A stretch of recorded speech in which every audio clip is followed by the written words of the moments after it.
안녕하세요. 탐합니다. 오늘은 열심히 사는데 고통스럽다면 쇼펜하우어, 고통을 줄이고 행복을 새기는 27가지 방법이라는 책을 소개해 드립니다. 책의 저자는 강민규, 2025년 11월 18일 모모북스에서 출간되었습니다. 먼저 목차를 소개해 드리겠습니다. 1장, 고통을 알아야 위태롭지 않다. 2장, 고통은 생각보다 가볍다. 3장, 행복은 깊게 느껴야 한다. 4장, 7가지 행복의 말뚝. 이렇게 넉 장으로 구성이 되어 있습니다. 프롤로그.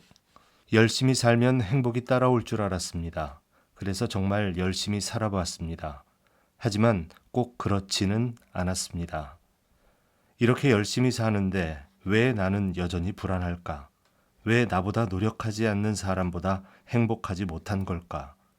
참아내며 살아왔지만 조금만 더 참자는 말로는 더 이상 위로받지 못하는 순간이 오기도 합니다. 인생은 불행해지기는 쉬워도 행복해지기는 어렵다라고 쇼펜하우어는 이야기합니다. 특히 나이가 들수록 각자 도생해야 하는 이 세상에서 더욱 그렇죠. 왜일까요? 아무도 행복에 대해 제대로 알려주지 않았기 때문입니다. 이 책은 그런 쇼펜하우어의 통찰을 따뜻한 언어로 풀어낸 27가지 이야기입니다. 지친 마음을 다스리고 불안을 넘어 진정한 행복을 찾아가는 방법에 대해 친절하게 이야기하고 있습니다. 본문을 소개해 드리겠습니다. 쇼펜하우어는 단지 괜찮다고 위로하지 않습니다. 그는 솔직하게 이야기하죠. 당신의 지친 마음은 욕망에서 비롯되지만 욕망을 다스릴 수 있다면 행복은 멀리 있지 않다고 말이죠. 우리의 욕망은 결핍을 만듭니다. 결핍은 불안과 불행이라는 감정을 만들죠. 이들이 모여 분노로 이어지면서 결국 고통을 만들어냅니다. 이 고리를 알 수 있다면 여러분은 자신을 불안의 덫에서 꺼낼 수 있을 겁니다. 인간의 욕망은 한이 없기에 결핍감과 불만은 잦아들지 않는다. 그리고 일시적으로 욕망이 충족되어도 인간은 곧 권태를 느껴 새로운 욕망에 시달린다. 물질이 풍족하지 않으면 궁핍해서, 풍족하면 권태로워서, 욕망이 있으면 그 욕망을 채우지 못해서 시달리게 되는 것이 인간이다. 젊은 시절 청춘이라는 엔진은 우리를 어딘가로 데려다 주었지만 상상만큼 좋은 곳은 아닙니다. 고통을 이겨내며 열심히 살아왔지만 권태가 따라오곤 하죠. 그렇게 인생은 고통과 권태 사이를 오가는 시계추같이 우리를 흔들어댑니다. 이 시계추 운동의 시작은 바로 우리의 의지였습니다. 자기 보존에 대한 의지, 종족 보존에 대한 의지, 재미를 추구하려는 의지, 이 세 가지 의지가 큰 축이 되어 고통과 권태를 오가는 진자 운동을 시작합니다. 결국 우리가 욕망하는 그 무엇인가는 우리를 권태롭게 만들 겁니다. 욕망을 이루고자 최선을 다한 사람에게는 성취 후의 권태감을, 최선을 다하지 못하거나 방향이 잘못된 누군가에게는 실패의 고통을 안겨주는 겁니다. 우리는 무엇을 어떻게 욕망해야 우리는 덜 고통스럽고 권태로운 삶을 살 수 있을까요? 충족이 이루어지지 않는 것은 고통이고 새로운 소망이 없는 것은 권태라고 쇼펜하우어는 이야기합니다. 과도한 고통과 권태를 피하려면 지혜롭고 창조할 수 있으며 성장할 수 있는 것을 욕망해야 합니다. 그리고 너무 과하게 욕망하지 말고 소박하게 욕망해야 합니다. 오늘보다 조금 더 나은 내일, 지난달보다 조금 더 나아진 나의 모습을 기대하면서 말이죠. 적당히는 참 좋은 말이지만 어려운 말이기도 합니다. 어떻게 해야 적당히 욕망할 수 있을까요? 소유욕을 내려두고 호기심으로 세상을 바라보아야 적당할 수 있습니다. 좋은 욕망을 바람직한 방법으로 오래도록 품어야 합니다. 그래야 덜 고통스럽고 덜 권태롭습니다. 신체가 그릇이라면 내용물은 의지다. 따라서 자신의 의지를 깨닫지 못한 채 살아왔다는 것은 그릇의 가치로 살아왔다는 것과 동일한 의미다. 그러나 안타깝게도 대다수 사람은 한 개의 그릇으로 생을 마감하고 있다. 운이 나빴다, 타고난 복이 없었다는 등 갖가지 변명이 난무하고 있으나 결국은 쓸데없는 망상일 뿐이다. 사람이 그 일생에서 뜻을 이루지 못하는 까닭은 첫째로 그릇의 내용을 담지 않았기 때문이며 둘째로 내용을 준비하되 그릇을 소홀히 했기 때문이며 셋째로 그릇에 맞는 내용을 준비하지 못했기 때문이며 넷째로 내용에 맞는 그릇을 준비하지 못했기 때문이다. 우리의 행복이나 불행과 관련한 모든 일에 상상력을 억제해야 한다.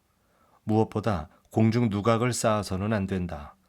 쌓아 올리자마자 한숨을 쉬면서 다시 허물어뜨리면 그 대가가 너무 크기 때문이다. 하지만 그보다는 단순히 일어날지 모르는 재난을 눈앞에 떠올리며 미리 불안해하지 않아야 한다. 상상력은 판단할 수 있는 것이 아니라 쓸데없이 때로는 매우 곤혹스럽게 마음을 움직이는 단순한 영상만 눈앞에 보여주기 때문이다. 의지를 품는 순간 우리의 상상력은 그림을 그려냅니다.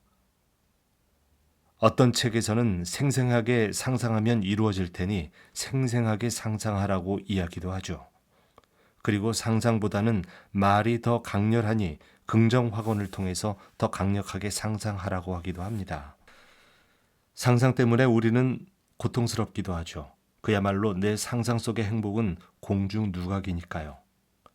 열심히 살아도 인생이 힘든 데는 여러 가지 이유가 있겠지만 마음이 힘든 이유 가운데 하나는 내가 만들어낸 상상대로 인생이 흘러가지 않기 때문입니다. 상상이 만든 허상에 의해 희망 고문 당했다는 생각이 들기도 합니다. 때로는 우리의 상상력이 만든 이상적인 미래가 지나치게 생생하고 구체적일수록 현실이 그만큼 더 고통스럽게 다가올 수 있습니다. 현실과 이상 사이의 시계추가 더 강하게 현실을 때리는 거죠. 긍정적인 상상력은 행동을 만들어냅니다.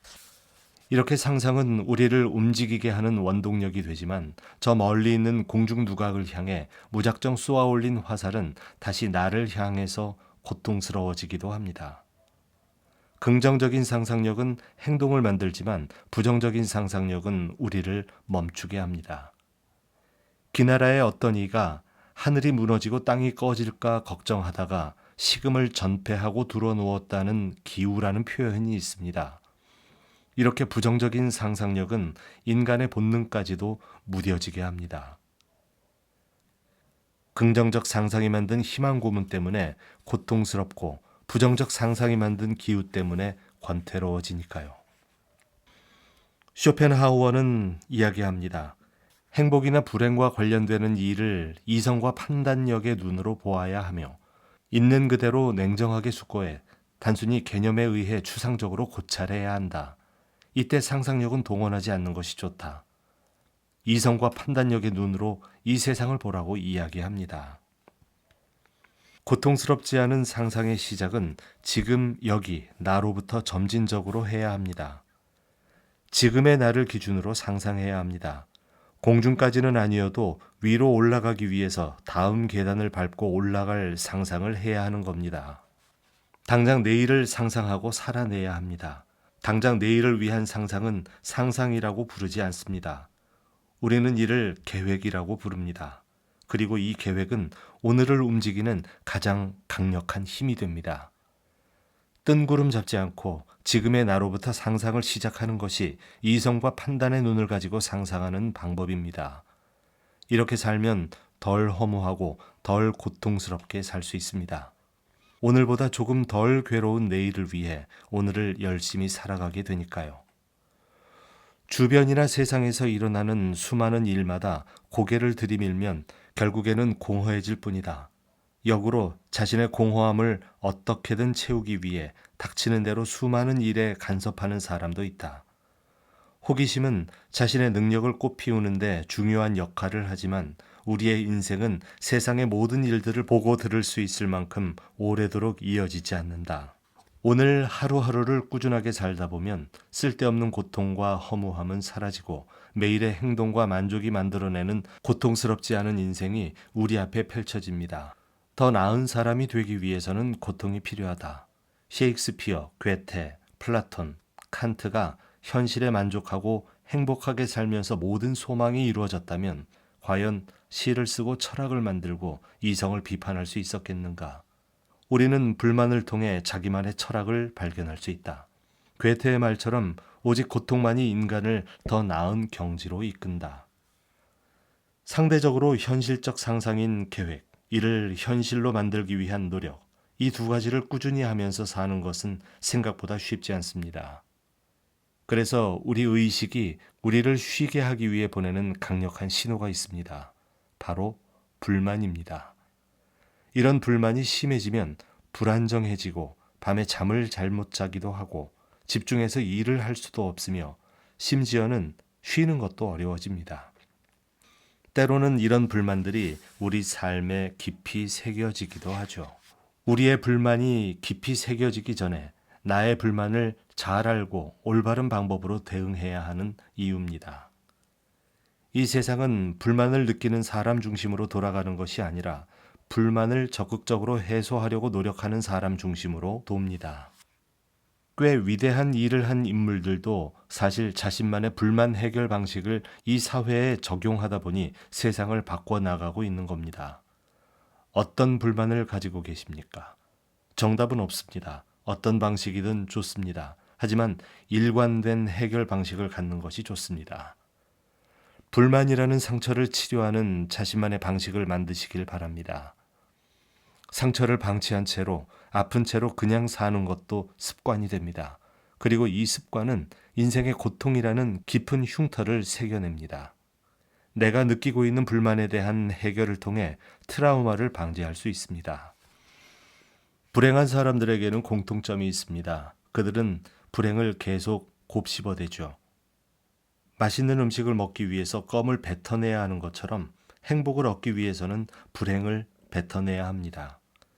불행을 계속 가지고 있으면 후회만 가득 찬 인생이 되죠. 후회가 가득 찬 사람은 명랑한 삶을 살 수 없습니다. 모든 자산 중에서 가장 직접적으로 우리를 행복하게 해주는 것은 명랑한 마음이다. 행복이란 건 엄청 대단한 것이 아니고 나중에 한 번에 오는 것도 아닙니다. 순간순간의 작은 행복들이 여러 번 모여서 만들어집니다.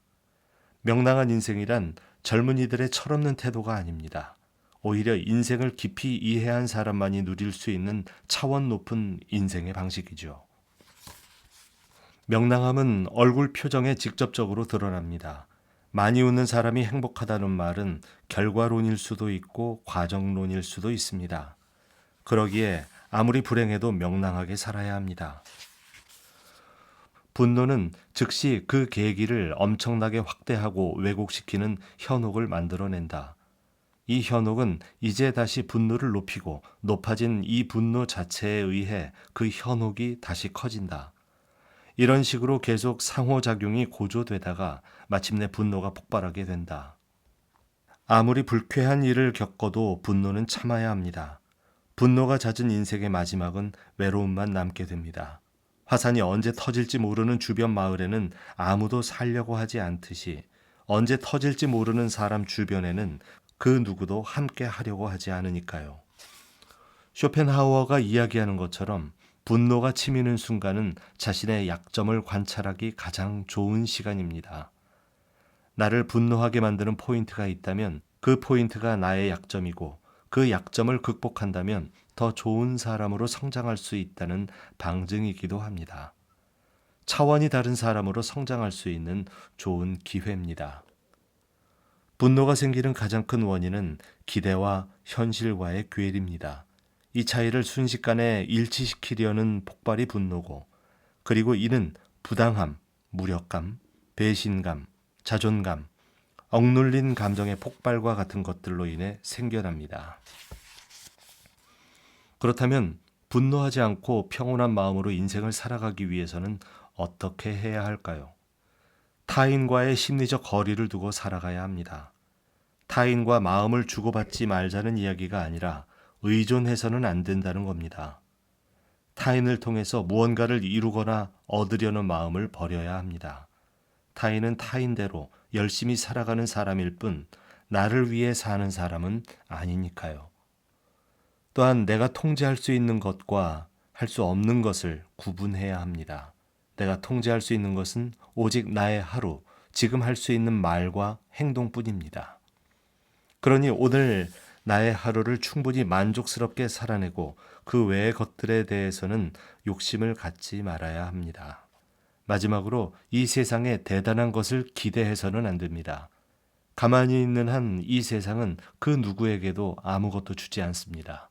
운 좋게 무언가를 얻은 것처럼 보이는 사람들도 남모르게 매일 통제할 수 있는 무언가를 한 사람이죠.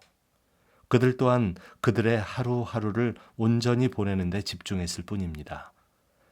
이렇게 노력을 했는데 왜 이 세상은 나에게 이리 가혹하지? 라고 생각한 적이 있다면 이 세상에 과도하게 기대하고 있는 겁니다.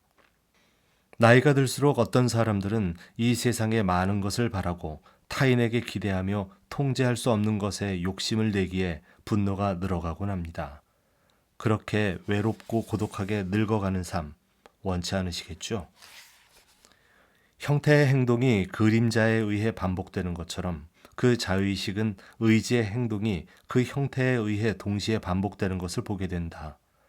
이것으로부터 자의식은 양쪽의 정체성을 추론하고 그것을 자아라고 부른다. 한번 해보는 것은 단순한 경험이고 꾸준히 반복하는 것들이 내 인생에 깊게 새겨집니다. 오늘 하루 운동을 하면 근육통이 생기지만 운동을 반복하면 근육이 됩니다. 어떤 욕망을 품고 어떤 상상을 하며 어떤 불안과 불행을 담아 분노로 터뜨리는지가 하나의 에피소드가 되고 이 에피소드의 반복이 우리 인생에 반복적으로 새겨집니다. 그리고 일련의 인생이 자아를 형성하고 행복 혹은 고통을 저울질하는 거죠. 아무리 잘 살려고 애를 써도 행복은 잠시 스쳐가고 고통과 권태의 순환은 우리 인생에도 반복됩니다. 그리고 이 감정에 맞서 우리는 무언가를 해내며 살아야겠죠. 우리도 우리만의 방식으로 고통을 해결해야 합니다. 계속 찾아올 고통을 이겨나갈 자신만의 무기가 필요합니다. 무기는 변치 않아야 합니다. 변한다는 것은 깊지 않다는 것이고 무뎌지기 쉽다는 거니까요. 반복적으로 사용하는 그 무기가 나의 자아가 되어 인생에 새겨질 겁니다. 나의 인생관이 되고 신념이 될 겁니다. 무기를 갈고 닦으면 닦을수록 더 큰 고통을 이겨내다 보면 점점 더 그 믿음의 정도는 커지겠죠. 아무리 고통스럽고 힘들어도 흔들리지 않고 뚝심 있게 밀어나가는 힘이 될 겁니다. 성공에도 타이밍이 있듯이 고통에도 타이밍이 있습니다. 하지만 문제는 고통의 타이밍은 우리가 가장 힘들 때 몰아서 온다는 데 있습니다. 그래서 쉽게 무너지기도 합니다. 희망을 버리고 결국 고통에 순응해 버리기도 하죠. 너무 힘드니까요. 하지만 그럴수록 무너지면 안 됩니다. 똑같이 힘든 일을 겪어도 누군가는 무너지고 누군가는 별일 아닌 듯 이겨냅니다. 그 차이는 어디서 비롯될까요? 이 세대는 계속 공포라는 프레임을 만들어 우리를 불안하게 하지만 누군가는 그 프레임에 들어가지 않고 자신만의 독자적인 그림 속에서 독립적으로 살고 있습니다. 공포에 민감한 사람들이 있습니다. 뉴스에서 만들어내는 이 사회의 공포가 곧 나에게 닥칠 것이라고 과도하게 걱정하곤 하죠. 내가 민감하게 공포를 느낀다고 해서 그 공포를 해결할 수는 없습니다. 거시적인 사회의 흐름일 뿐이지 내 인생에 일어날 것이라는 보장은 없으니까요. 오늘 정의 내린 미래의 고통은 실체가 아니고 그야말로 예측입니다. 우리의 미래는 얼마든지 바뀔 수도 있는 거죠. 공포라는 프레임에 자신을 과도하게 가둬두면 운신의 폭이 좁아집니다. 불필요한 노력을 만들기도 하고 행복할 수 있는 시간을 앗아가기도 합니다. 쇼펜하우어는 이야기합니다. 미래에 다가올 재앙 중 아주 확실한 일만 걱정하라고 말이죠. 정말 걱정해야 하는 확실한 걱정에는 몇 가지 조건이 있습니다. 오늘 당장 며칠 안에 생길 가능성이 높은 일, 나와 내가 사랑하는 사람이 조만간 고통스러워질 일, 현재 상황을 보았을 때 거의 확실하게 벌어질 일, 이런 기준에 해당하지 않으면 그 걱정은 무시해도 되는 걱정일지도 모릅니다. 불필요한 걱정에 대해 둔감하게 느끼고 묵묵히 노력의 순도를 높이는 사람들이 행복하게 살 수 있습니다. 걱정이 많아지다 보면 하늘이 무너질 걱정을 하다가 먹고 자는 것도 못하게 되는 거니까요. 공포에 단단해져야 합니다. 이 세상의 공포는 같은 크기와 압력으로 사람들을 찔러대죠. 하지만 받아들이는 사람이 어떤 마음을 가졌는지에 따라서 누구에게는 피가 나고 누구에겐 상처도 생기지 않습니다. 바늘 같은 걱정은 계속해서 우리를 찔러댈 겁니다. 그러나 오늘 마음을 단련하고 삶의 발바닥에 굳은 살을 만들어낸다면 세상이 만들어낸 고통은 더 이상 아픔이 되지 않을 겁니다. 인간이 끊임없이 노력하는 이유는 무엇 때문일까? 숱한 곤란과 위험을 무릅쓰면서까지 얻으려고 하는 것은 과연 무엇일까? 그것은 바로 타인으로부터의 좋은 평가다. 인간은 자신에 대한 타인의 견해를 호의적인 것으로 만들기 위해 에너지의 대부분을 소모한다.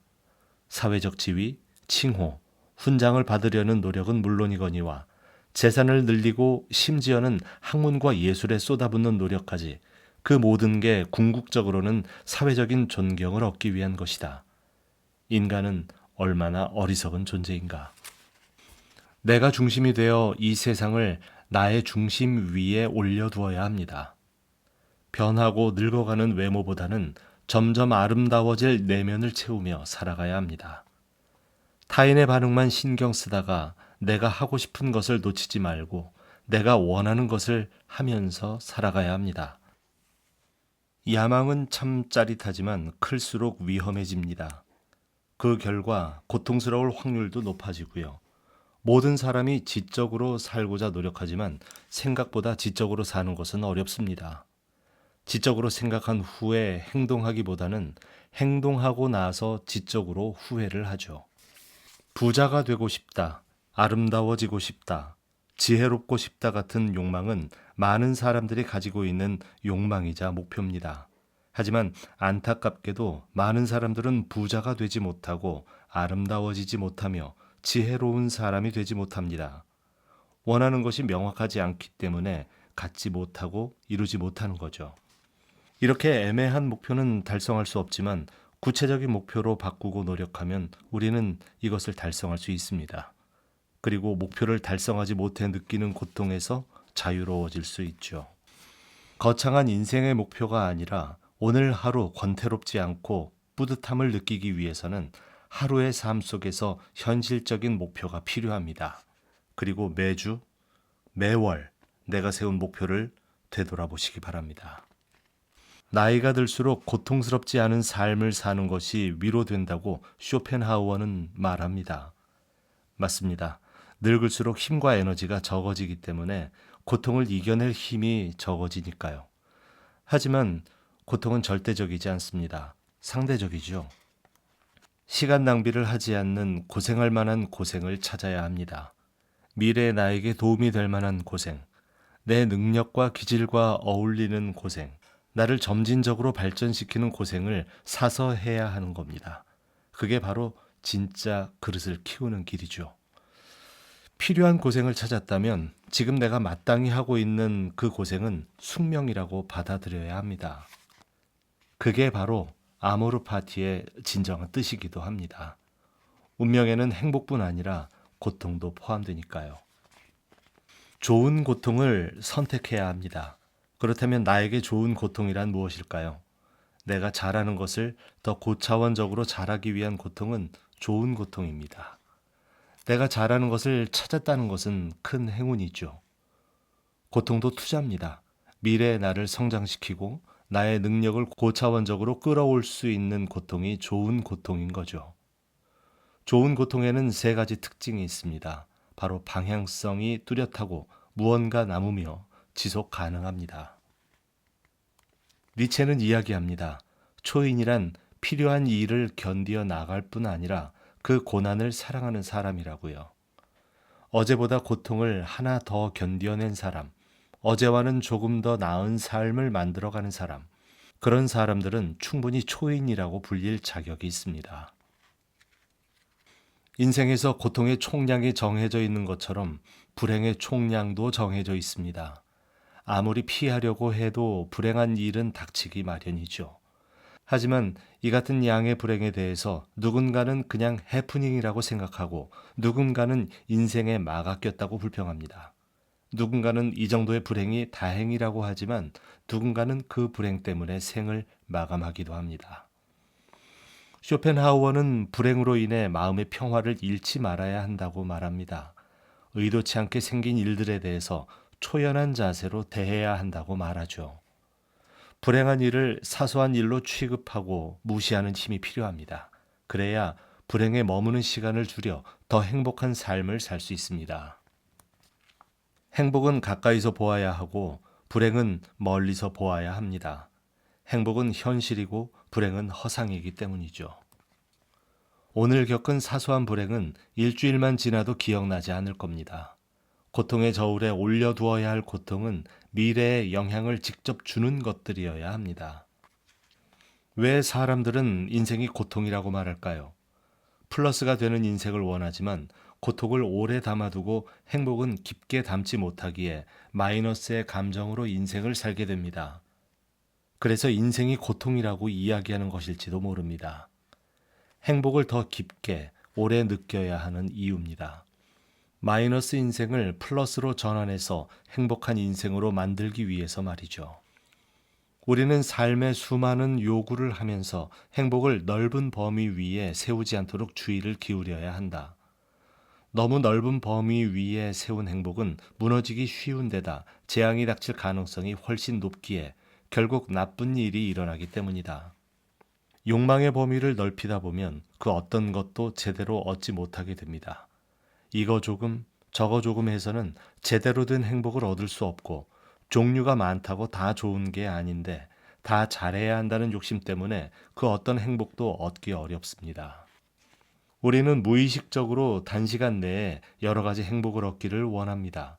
그래서 쇼츠나 자극적인 SNS, 간식이나 쇼핑 같이 도파민을 분비하고 짧고 강렬한 활동에 빠지기 쉽죠. 그리고 이것은 꽤 중독적이어서 더 강한 자극을 원하게 됩니다.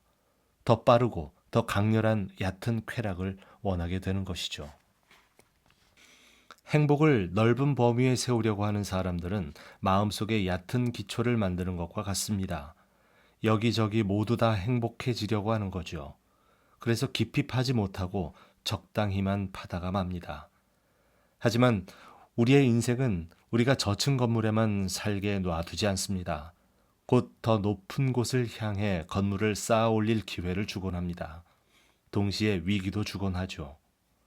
여러 가지 행복 중에서 큰 고통을 견디게 하는 나만의 깊은 행복의 말뚝이 있어야 하는데 그 기준이 없으니 하중을 견디지 못합니다. 그렇게 무너지거나 더 높이 오르지 못해 아쉬운 삶을 살곤 합니다.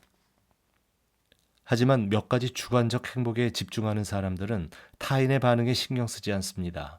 그 주관적 행복의 깊이를 나날이 더해가죠. 그리고 그 주관적 행복을 더 깊이 만들기 위해 살아갑니다.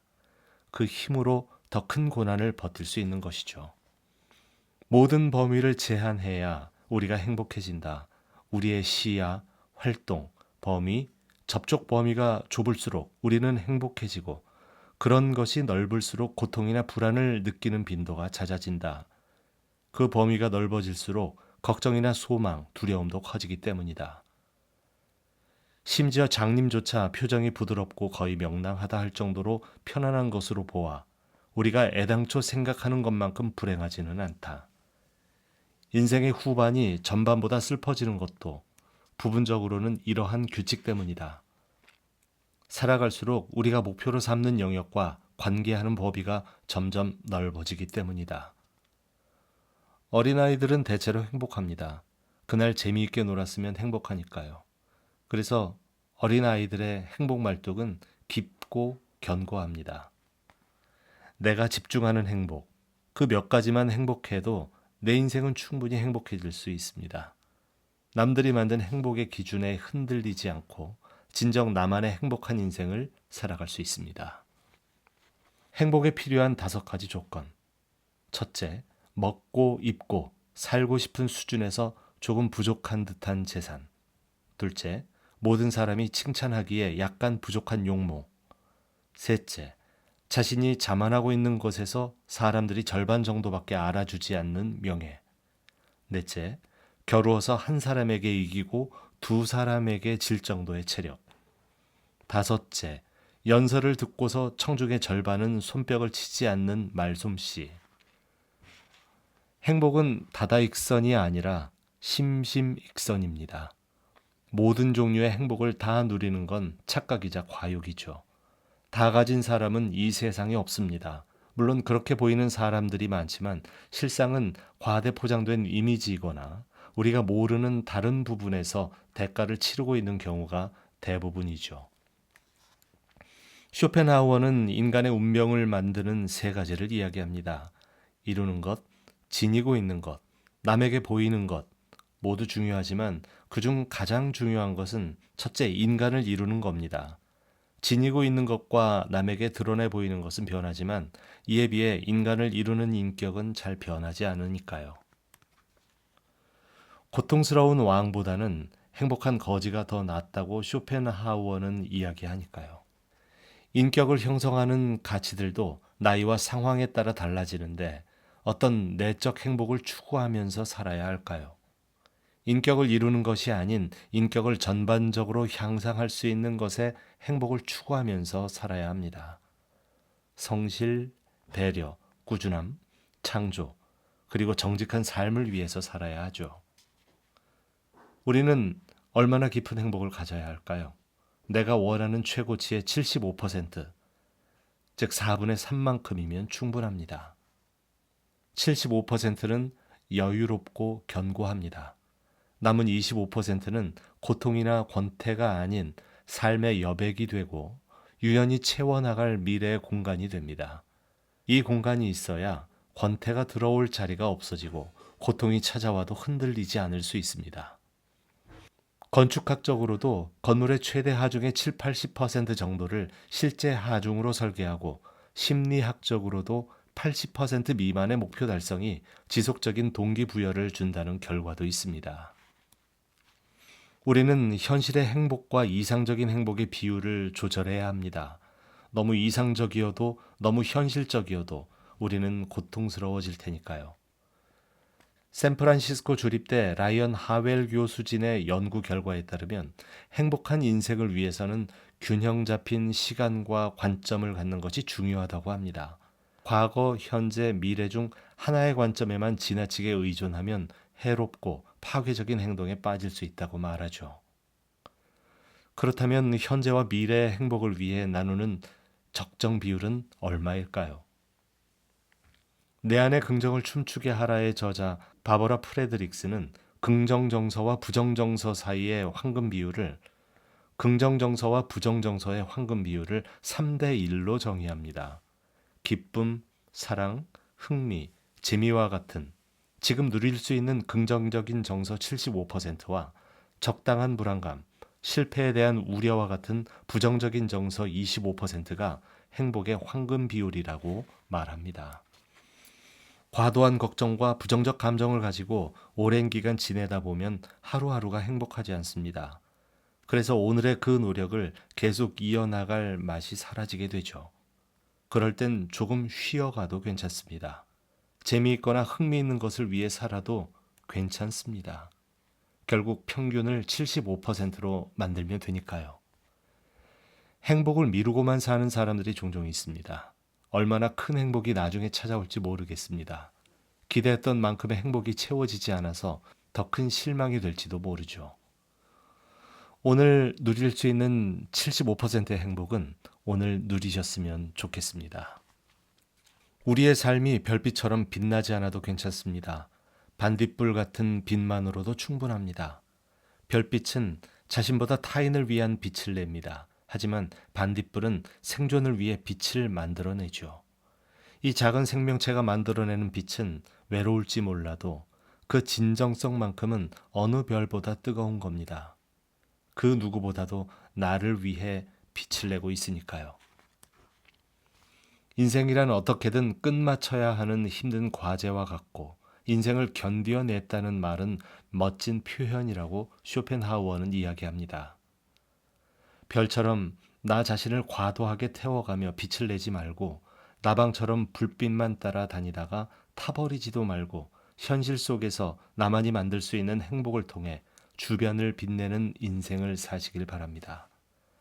나의 행복을 위해서 내가 잘할 수 있는 것을 노력해서 최선을 다해서 오늘 하루를 빛나게 살면 됩니다.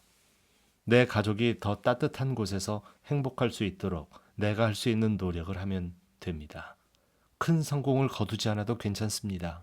그냥 나의 힘으로 만든 빛으로 나와 내 주위가 밝아지는 것만으로도 충분합니다. 몰입하는 순간은 내면의 에너지를 집중하는 시간입니다. 그리고 이것은 나만 느낄 수 있는 행복으로 이어지는 소중한 시간이죠. 이 몰입의 습관은 언제든 집중할 수 있다는 자신감을 가져다 줍니다.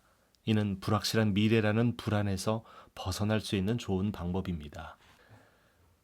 내가 진정 몰입하는 과정에서 만들어낸 것은 절대 후회로 남지 않습니다. 시간이 너무 빨리 지나간다고 한탄하는 사람이 있다. 그의 인생에 귀중한 가치가 있는 것이 있었다면 시간은 그리 황급하게 지나가지 않았을 것이다. 10대에는 시속 10km로 인생이 흘러가고 20대는 20km, 30대는 30km, 50대, 60대에는 5, 60km로 인생이 흘러간다고들 이야기합니다. 무슨 차이가 있길래 나이가 들수록 시간이 빨리 가는 걸까요? 나이가 들수록 몰입하지 못해서 그렇습니다. 몰입의 즐거움을 모르는 사람에게 오늘 하루가 어땠냐고 물으면 뭐 한 것도 없는데 이렇게 시간이 빨리 갔냐? 라고 이야기하곤 합니다. 막상 명확하게 기억나지는 않지만 몰입하지 못하고 이것저것 했던 하루를 보냈으니까요. 아이들이 놀이터에서 시간 가는 줄 모르게 노는 것 같은 몰입하는 행동이 여러분에게는 있으신가요? 어쩌면 그런 행동이 없기에 우리의 시간은 나이에 비례해서 빠르게만 가고 있는지도 모르겠습니다. 관조는 아무나 할 수 없는 천재적인 기술입니다. 나의 시간과 욕망을 버리는 것 같은 손해보는 느낌이 들지만 그보다 차원 높은 무언가를 얻는 행동이죠. 사실 우리들은 무의식적으로 관조하는 삶을 동경하고 있는지도 모릅니다. 그리고 어떤 분들은 주말마다 의식적인 관조를 통해서 마음의 평화를 얻곤 합니다.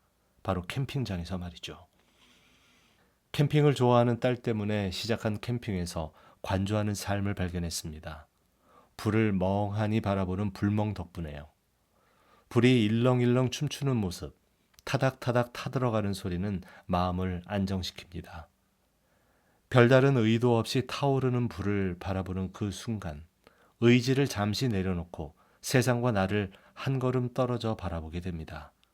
그 순간이 바로 관조의 순간입니다. 잠시나마 고요한 관찰자가 되는 시간, 감정을 비우고 무의의 상태에 존재하는 시간, 그것이 불멍이 우리에게 주는 차원 높은 행복인 겁니다. 아무 노력 없이 깊은 행복을 간직할 수 없습니다. 행복을 깊이 간직하기 위해서는 몰입을 통해 얻은 행복을 담아두는 시간이 필요하죠.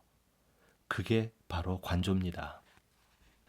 인생은 정신력의 한계에 비례해서 행복해질 수 있다고 쇼펜하우어는 이야기합니다. 회복 탄력성이 좋은 사람들은 자기 효능감을 바탕으로 정서 조절과 긍정적 정서를 유지하는 능력이 뛰어납니다. 고통 속에서도 의미를 찾고 고정된 생각에 매몰되지 않고 유연하게 사고합니다. 이렇게 고통을 지워내고 행복을 채우려는 의식적인 능력이 바로 회복 탄력성입니다.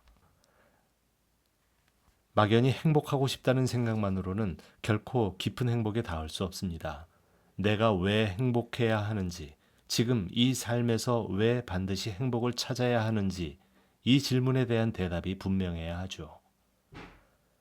사랑하는 사람을 위해서, 내가 더 이상 무너지지 않기 위해서, 지금 이 고통을 견뎌내기 위해서, 앞으로 살아갈 힘을 만들기 위해서 등등.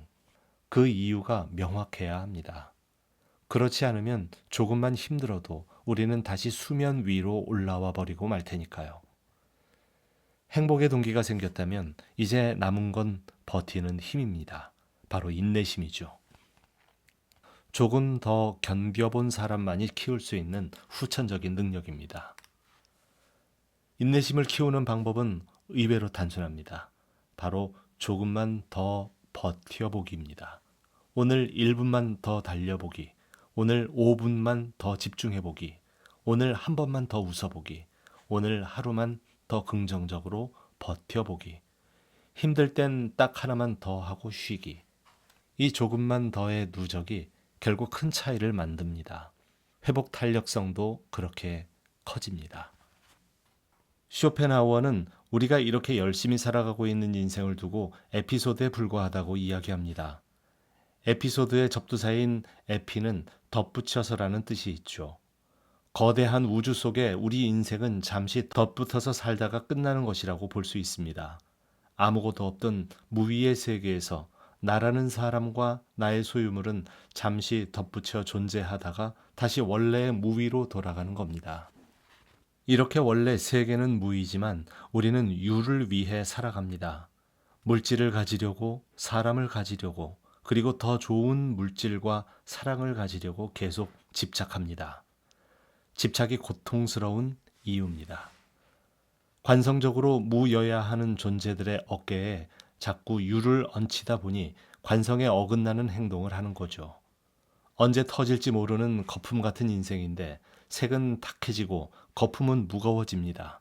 그렇게 본래의 모습과 다른 색을 가지고 무겁게 흐르려다 보니 인생이 고통스러워지곤 합니다. 에피소드란 독립적이면서도 전체 내러티브에 기여하는 영화 속의 사건 단위를 말합니다. 이 에피소드 안에 너무 많은 것을 담으려고 하면 안 됩니다. 에피소드는 심플하고 일정한 흐름으로 흘러야 관객들이 집중할 수 있습니다. 하나의 에피소드 같은 우리의 삶도 마찬가지입니다. 너무 많은 것을 담으려고 하면 안 됩니다. 심플하고 일정한 흐름으로 흘러가야 합니다. 흘러가는 인생에 너무 큰 기대를 하지 않으셨으면 좋겠습니다. 결국 무로 가는 과정입니다. 이 과정에서 좋은 사람들과 좋은 감정을 나누며 잘 흘러가는 것만으로도 충분히 좋은 에피소드로 채울 수 있습니다. 어느 추운 겨울날, 고슴도치들은 얼어 죽지 않기 위해 서로 바싹 달라붙어 한 덩어리가 되어 있었다. 그러나 그들은 곧 그들의 가시가 서로를 찌르는 것을 느꼈다. 그리하여 그들은 다시 떨어졌다. 그러자 그들은 추위에 견딜 수 없어 다시 한 덩어리가 되었다. 그러자 가시가 서로를 찔러 그들은 다시 멀어졌다. 이처럼 그들은 두 악 사이를 오갔다. 그리하여 마침내 그들은 상대방의 가시를 견딜 수 있는 적당한 거리를 발견했다. 모든 영화에서 사랑은 빠지지 않는 중요한 에피소드 가운데 하나지만 아쉽게도 영화 같은 사랑은 현실에서 찾아보긴 어렵습니다. 그래서 그럴까요? 쇼펜하우어에게도 사랑은 크게 아름답지 않은 주제였던 것 같습니다. 사랑을 두고 종족 번식을 위해 일시적으로 감정을 속이는 것이라고 표현하기도 했으니까요. 그래서 그가 책에서 말하는 사랑의 모습은 고통스럽습니다. 종족 번식, 이 본능적인 상상은 어떻게 이렇게 다른 사람을 사랑하게 한 것일까요? 내가 갖지 못한 더 좋은 것을 자녀에게 주고자 하는 욕망 때문이죠. 죽음이 두려운 우리에게 내가 죽어도 분신이 되어줄 것 같고 가장 오랫동안 우리를 기억해 줄 사람, 바로 자녀에게 최대한 좋은 것을 주고 싶으니까요. 주위에 나이가 들어도 잘 지내시는 부부들이 많습니다. 갈등이 없어 보이고 행복해 보입니다. 그들의 사랑에는 따뜻한 간격이 있습니다. 평소에는 서로를 존중하는 여유로운 간격이 존재하고 위기가 다가왔을 때는 생존을 위해 밀접한 간격이 존재합니다. 이 간격을 오래도록 유지하면서 가시에 찔리지도 추위에 떨지도 않게 건강한 고슴도치로 이 세상을 살아가고 있습니다. 내 가시가 어떻게 생겼는지 잘 알고 있어야 합니다. 콩깍지가 벗겨진 우리는 종종 자신도 모르게 상대방을 찌르는 경우가 있습니다. 내 가시가 어떻게 생긴지도 모르고 의도적이지 않게 찌르기도 하죠. 나의 가시는 나 혼자 있을 때 볼 수 있습니다. 같이 있을 때는 상대방의 가시만 보이기 마련이니까요. 내 가시를 알았으면 상대방의 가시도 어떻게 생겼는지 보아야 합니다. 상대방의 가시는 항상 같은 모습을 하고 있지 않습니다. 변하기도 하고 없던 가시가 생기기도 하니까요. 동정심을 가지고 상대방을 바라보아야 합니다. 내가 사랑하는 사람의 처지를 안타깝게 여겨야 하죠. 우리는 근원적으로 모두 동정심을 가지고 있다고 쇼펜하우어는 말합니다. 동정심을 가지고 상대방을 바라보면 상대방의 가시가 보입니다. 동정심을 가지고 바라보아야 힘들어하는 상대방의 마음을 이해할 수 있습니다. 혼자 이 세상을 둥둥 떠다니는 것보다는 누군가와 붙어서 흘러가는 것이 덜 외롭고 재미있습니다. 이 에피소드 같은 인생에서 좋은 사랑이 함께 한다는 건 더 재미있는 에피소드가 될 테니까요. 인간의 모든 행위는 세 가지 근본 원천에서 비롯된다. 첫째는 자신의 이익을 원하는 이기심, 둘째는 타인의 손해를 바라는 잔인한 악의, 셋째는 타인의 행복을 원하는 동정심이다. 동정심은 고귀하고 관대한 덕성으로 발전할 수 있다. 인간의 모든 행위는 이 세 가지 원천의 하나 혹은 둘에서 비롯된다. 쇼펜하우어의 말처럼 인간의 행위를 이루는 세 가지 중 첫째가는 이기심을 부정하고 희생하는 것은 위험합니다. 과도한 희생 때문에 자기 자신을 잃어가는 사람들이 있습니다. 사랑을 희생이라고 착각한 나머지 고통스러움에도 불구하고 모두 내어주는 거죠. 이 희생 비율을 지적으로 조절하지 못하면 문제가 생깁니다. 본인뿐 아니라 상대방에게도 문제가 생기죠. 희생의 목적을 분명히 할 필요가 있습니다. 희생은 나를 이루는 세 가지 중 하나인 동정심이 행동으로 발현되는 겁니다. 즉, 희생은 타인을 위한 것이 아니라 나를 만들어가는 과정입니다. 비자발적인 희생은 올바른 희생이 아닙니다. 쇼펜하우어가 이야기하는 올바른 희생은 보상을 바라지 않는 자발적인 동정이어야 합니다. 희생을 기대하는 희생은 동정심에 기인한 것이 아닌 외적 기준을 충족시키기 위한 행위인지도 모릅니다. 우는 참 얄궂습니다. 우리는 열심히 노를 저으며 살아가지만 갑자기 역풍이라는 우는 우리를 다시 원위치로 돌려놓고 옆에서 부는 바람은 우리가 원래 가고자 했던 곳과 다른 곳으로 우리를 데려다 놓기도 합니다. 이 얄궂은 우는 우리의 운명을 바꾸기도 하죠. 달리 방도는 없습니다. 이 얄궂음을 인정해야 합니다. 아무리 노력해도 우리는 이 바람을 이길 수 없다는 것을 인정해야 하죠.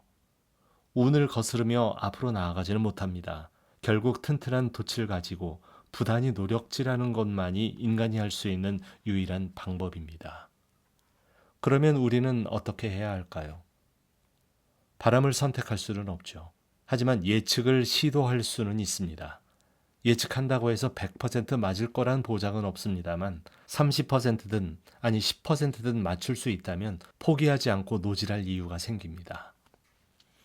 100%의 단어를 위해 살아야 합니다. A를 1, B는 2, 알파벳별로 숫자를 계산한 뒤 철자에 각 환산값을 더했을 때 100이 나오는 단어가 뭔지 아실까요? 바로 attitude, 태도입니다. 그래서 이 단어를 100% 혹은 100점의 단어라고 이야기합니다.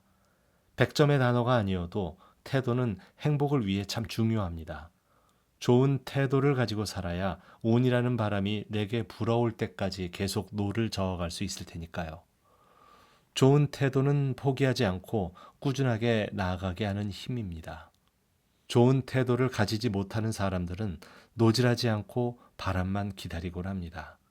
그때만 기다리며 한탕주의에 빠진 삶을 살기도 합니다. 좋은 태도를 가진 사람은 부단히 노질합니다. 바람을 탓하지 않고 긍정적이고 유연하죠. 이 유연함은 언제든 바람의 방향을 느끼고 돛의 방향을 바꿀 수 있는 준비를 하게 합니다. 바람은 언제나 붑니다. 우는 항상 크고 작은 바람을 만들며 우리를 흔들어댑니다. 바람을 느껴보십시오. 그리고 꾸준히 좋은 태도를 견지하며 바람을 최대한 탈 수 있는 준비를 해보시기 바랍니다. 그리고 무엇보다 이 바람이 부는 망망대해를 사랑하시기 바랍니다. 역풍이 불어올 때는 이를 이겨내고 살아있는 나 자신을 사랑하고 순풍이 불 때 느껴지는 기분 좋은 나아감을 사랑해야 합니다. 가장 큰 만족을 주는 경우는 무언가를 만드는 것, 바구니든 책이든 만들어낼 때다. 어떤 작품이 매일 자신의 손으로 조금씩 만들어져 결국 완성되는 것을 볼 때 인간은 행복감을 느낀다. 예술품이나 저작이 그런 작용을 한다. 단순한 수공예품조차 그러하다. 무언가를 내 손으로 직접 창조한다는 것은 고귀한 일입니다. 하지만 동시에 쉽지 않은 일이기도 하죠. 이렇게 창조는 고통스럽지만 인생을 살면서 가장 지적으로 느낄 수 있는 행복입니다. 이 세상에 없던 것을 만들고 이를 통해서 보람을 느끼는 일은 생각보다 아무나 할 수 있는 일이 아니기 때문입니다. 우리를 행복하게 하는 좋은 창조에는 몇 가지 조건이 있습니다. 우선 창조의 과정이 너무 고통스러우면 안 됩니다.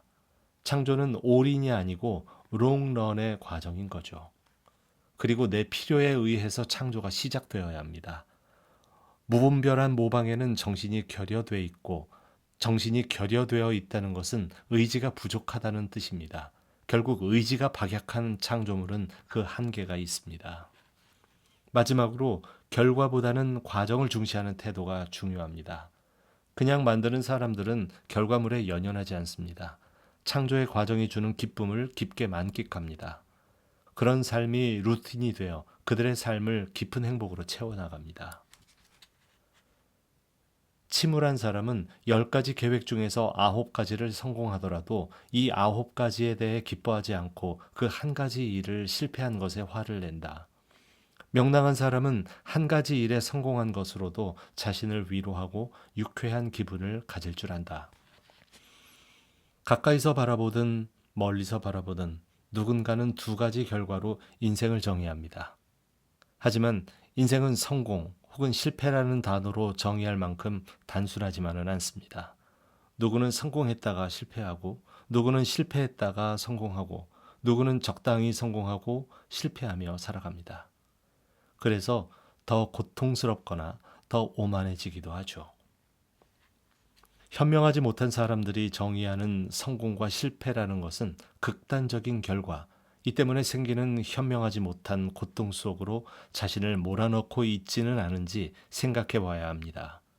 다들 행복하게 세상을 살아가는 것 같지만 그들도 비슷한 고민을 하면서 살아갑니다. 대부분의 사람은 자신의 제한된 세계관 속에서 자신이 만든 무의식의 지배에 당하며 살아갑니다. 성공과 실패를 다시 정의해야 합니다. 우연한 성공 때문에 자만해서 다른 고통에 빠지지 않도록, 성공의 과정 중 만나는 실패 때문에 인생 전체가 무너지지 않도록 말이죠. 그래야 고통스럽지 않은 인생을 살 수 있습니다. 인생의 본질에 집중해야 합니다. 의지가 움직임을 만들어내지만 움직임이 곧 명성으로 이어지지 않는다는 것을 인정해야 합니다. 소중히 해야 할 것은 자아가 이끄는 대로 행동하는 과정이고 초연해야 할 것은 행동이 만들어낸 결과입니다. 바람처럼 불어오는 운이 뒤에서 밀어주면 명성이 되기도, 앞에서 불어오면 고생이 되기도 하는 이 가벼운 사물의 속성에 대해서 이해해야 합니다. 흔히 의지의 결과를 통해 인생의 점수를 매기곤 합니다. 하지만 성공하고 부자처럼 사는 인생이 100점짜리 인생이라고 하면 이 세상에 있는 누군가에 비해 우리는 항상 10점, 20점짜리 인생밖에 되지 않습니다. 상대평가로 인한 점수를 매기다 보면 우리의 인생 점수는 점점 떨어지기 마련이죠.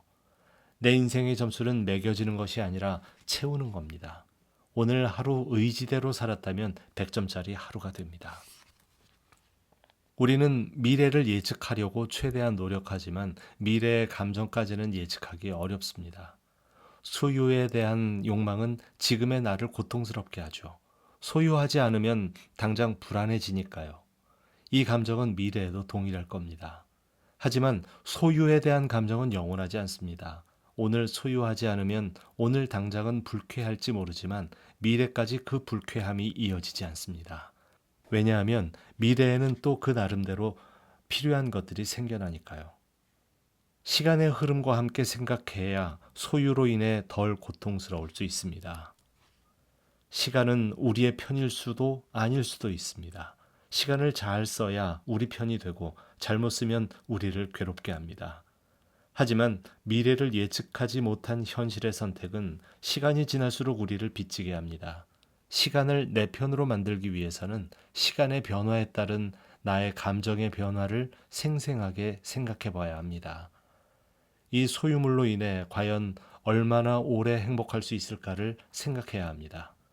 이렇게 변화하는 인생에서 어떤 선택을 해야 소유와 시간이 나를 괴롭히지 않고 덜 고통스럽게 살 수 있을까요? 사람은 고쳐 쓰는 거 아니다 라는 말이 있습니다. 어지간해서 사람은 잘 변하지 않습니다. 우리는 보통 똑같은 실수를 저지릅니다. 고치려면 나의 기질을 알고 기질을 개선하기 위해 노력해야 합니다. 내가 충동 구매를 하는 편이라고 하면 의식적으로 충동 구매를 하지 않도록 노력해야 합니다. 충동적으로 구매한 것들은 거의 시간의 흐름에 따라 잊히거나 사라져버리기 마련이니까요. 물질적인 소유 외에 시간적인 소유도 마찬가지입니다. 쾌락과 기쁨을 주는 행동보다는 시간의 누적 효과로 인해서 인생의 무기가 될 수 있는 행동을 해야 합니다. 하루하루의 시간을 무엇으로 채우고 계신가요? 몇 시간만 지나면 기억에서 모두 사라질 영상으로 채우고 계시지는 않으신가요? 옷장은 무엇으로 채우고 계십니까? 1년만 지나도 입지 않을 불필요한 옷들로 채우고 계시진 않습니까? 내 인생에 오래도록 남을 수 있는 것에 내 시간을 할애하시기 바랍니다. 5년, 10년이 지나도 입을 수 있는 것들을 사십시오. 10년, 20년이 지나도 내 곁에 있을 사람들을 위해 하루하루 시간을 보내시기 바랍니다. 이런 노력이 함께라면 시간이 나를 가난하게 만들지 않을 겁니다. 시간이 나를 점점 더 부자로 만들어줄 겁니다. 작지만 깊은 행복을 누리는 삶을 살 수 있을 겁니다. 에필로그. 고통을 줄이려면 먼저 고통을 알아야 합니다. 그래서 욕망을 다스리고 애매한 상상보다는 명확한 계획을 세워야 한다고 말하죠. 사실 고통은 우리가 생각하는 것만큼은 무겁지는 않습니다. 고통이 아무리 우리를 찔러도 마음속에 단단한 굳은 살이 생기면 더 이상 아프지 않거든요. 나를 중심에 두고 세상을 살아가면 고통은 가벼워지기 마련입니다. 그래서 행복은 거창한 게 아니라고들 이야기합니다. 내가 만든 행복의 말뚝을 깊게 박고 그 위에서 하루를 살아내는 것만으로도 충분하죠. 인생에 너무 큰 기대를 걸지 않아도 괜찮습니다. 그저 잘 흘러가는 것만으로도 인생은 충분히 아름답습니다. 그리고 사랑하는 사람과는 적당한 거리를 두고 살면 좋겠죠. 가까우면 찌르고 멀면 쉽게 마련입니다. 적당한 거리에서 서로를 존중하며 웃을 수 있을 때 사랑은 오래 갑니다. 좋은 태도로 살아가는 사람에게는 언젠가 반드시 운이 찾아옵니다. 그리고 세상에 단 하나뿐인 자신만의 창조를 하시기 바랍니다. 창조의 행복은 그 어떤 보상보다 깊고 오래 갑니다.